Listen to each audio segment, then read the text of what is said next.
মাত্র ৫ থেকে ৬০০ টাকায় পাওয়া যাচ্ছে জ্যান্ত একজন মানুষ। নিজের পছন্দ মতো বেছে নিতে পারবেন নারী অথবা পুরুষও। অবাস্তব মনে হলেও খুলনায় এমন মানুষ বিক্রির হাট বসে প্রতিদিনই। দর কষাকষির মাধ্যমে ক্রয় করে এসব মানুষকে কাজের জন্য নিয়ে যাওয়া যাবে যে কোনো স্থানে। টাকার বিনিময়ে শ্রম বিক্রি করতে প্রতিদিন সেখানে জড়ো হন শতাধিক মানুষ। শ্রম বিক্রি করা সেসব মানুষকে দিয়ে করানো যাবে যে কোনো কাজ। সহকর্মী মোহাম্মদ অসীমের তথ্য ছবিতে সেই অবাস্তব হাটের বাস্তব চিত্র নিয়েই আজকের প্রতিবেদন। ভোর ৪টা, প্রায় ২০০ মানুষের জটলা। তখনও রাত পেরিয়ে সকাল হয়নি, দেখা দেয়নি সূর্যের আলো। ঢাকা পুরো এলাকা। প্রতিদিন এমন সময়ই মানুষ বিক্রির হাট বসে খুলনা যশোর সড়কের মস্তর মোড় এলাকায়।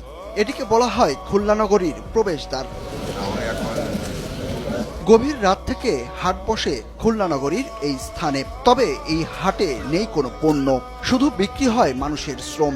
দরদাম করে ক্রেতারা এসব মানুষকে কিনে নিতে পারবে ১ থেকে ১ মাসের জন্য। অনেকের কাছে এমন ঘটনা অবাস্তব মনে হলেও বছরের পর বছর মানুষের এই হাট বসে এখানে। আজকে ৭৫০ টাকায় বিক্রি হয়েছে, ওই আসরের আজান পর্যন্ত। এই আমাদের আজ ১ মাস, দীর্ঘ ১ মাস চলতেছে। প্রতিদিন মোড়ে বিক্রি হচ্ছে ৭৫০ টাকা করে বিক্রি হচ্ছে। কম বেশি হয়। এই রোয়ার কাজ সারা শেষ হয়ে গেলে ৫০০ ৫৫০ টাকা।